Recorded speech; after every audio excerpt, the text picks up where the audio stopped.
If anybody's Valentine was wrong, it was Emma Bovary's. She has been throwing herself at Rodolphe.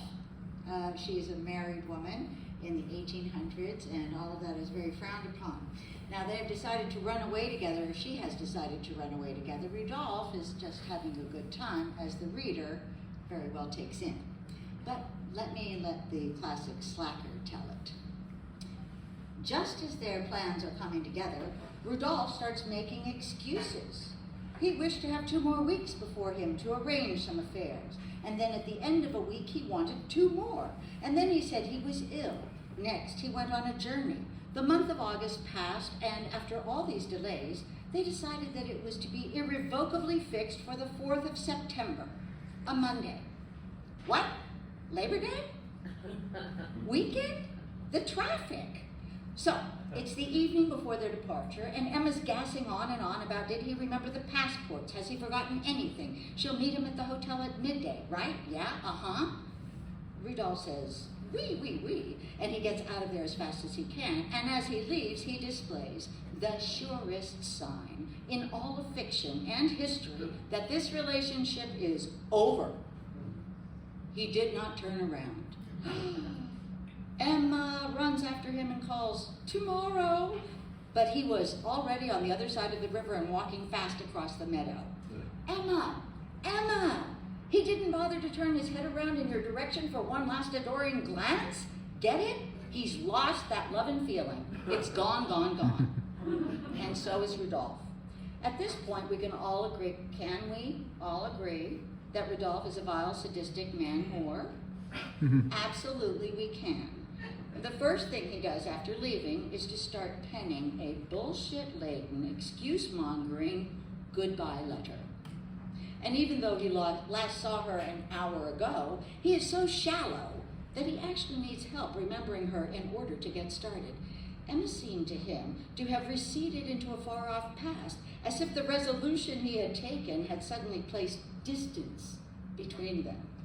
So in order to remind himself of the woman whose life he's about to destroy, he takes a jaunty jaunt down memory lane and pulls out, no, not his wiener. Get your mind out of the gutter, for heaven's sake. An old Reams biscuit box in which he usually kept his letters from women. Poor Emma doesn't even merit her own box. He rummages through letters and notes, bouquets, garters, a black mask, pins, and hair. Hair? Really? Ew. Anyway, his memory thus fortified by black follicles formerly attached to Emma's head, Rodolphe begins to write. He starts off with blah, blah, blah. Listen, Emma, I'm doing you a favor here because trust me on this, you would not enjoy your life with me, blah, blah, blah, blah, blah. The world is cruel, Emma. Wherever we might have gone, it would have persecuted us. You would have had to put up with indiscreet questions, calumny, contempt, insult perhaps, insult to you. See, it's all about her. And as for him, I am going to punish myself by exile for all the ill I have done to you. I am going away, whither I know not. I am mad. Adieu. Be good always. Preserve the memory of the unfortunate who has lost you. Rodolphe's just about to sign, seal, and deliver it when he decides that the letter should show he's been crying. It could use a teardrop or two. He dips his finger into a glass of water and lets a big drop fall on the paper that made a pale stain on the ink. There, much better. The next day he has the note sent to Emma in a basket of apricots. Apparently they had set up this weird method of corresponding according to the season fruits or game. One must assume that apricots signify sayonara.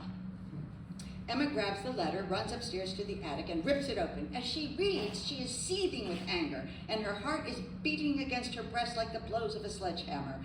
Emma is having a cardiac event, and once again, we must point out that her husband, Charles, the doctor, is ill-equipped to treat serious medical conditions. Worse, the window and pavement below are starting to look mighty tempting. Why not end it all? What restrained her? Thankfully, her maid, Félicité, stops her from doing anything even more self-destructively cray-cray than all the other things Emma's already been doing. "Master is waiting for you, madame. The soup is on the table." And she had to go down and sit at the table. Well, of course she had to. They were serving soup. And this is France, so the soup was probably pretty damn tasty. Crisis averted? Not hardly. Right off the bat, Charles starts gossiping about, of all people, Rodolphe. He's heard that we are not likely to see Monsieur Rodolphe soon again, it seems. And good for him, Charles says. Rodolphe is single, rich, a bit of a rake, exactly the kind of guy who should go on journeys and have jolly times. He would have kept talking on this way and continued to unwittingly torture Emma, but stops when the servant enters the room.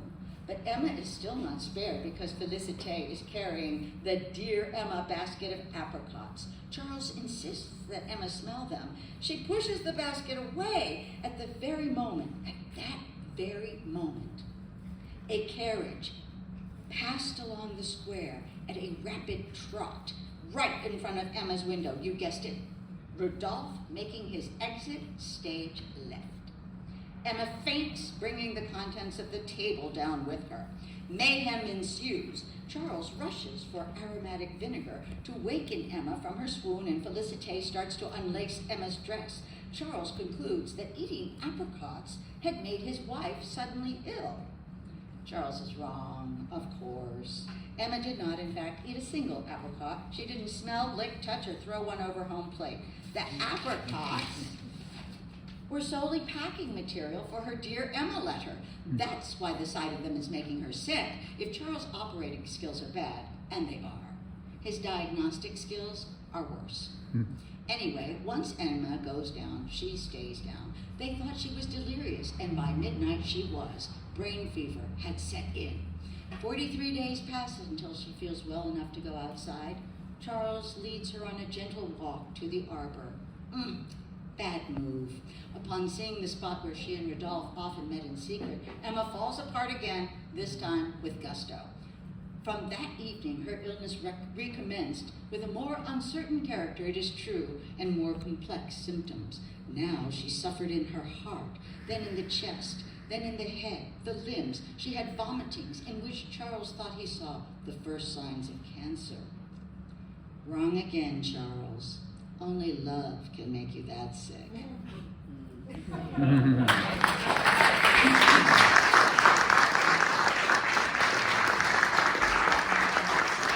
Olivia Negron, thank you so much for coming. I haven't read Madame Bovary in many years, and I've forgotten about that box. That is awful. And douchebag is a French word.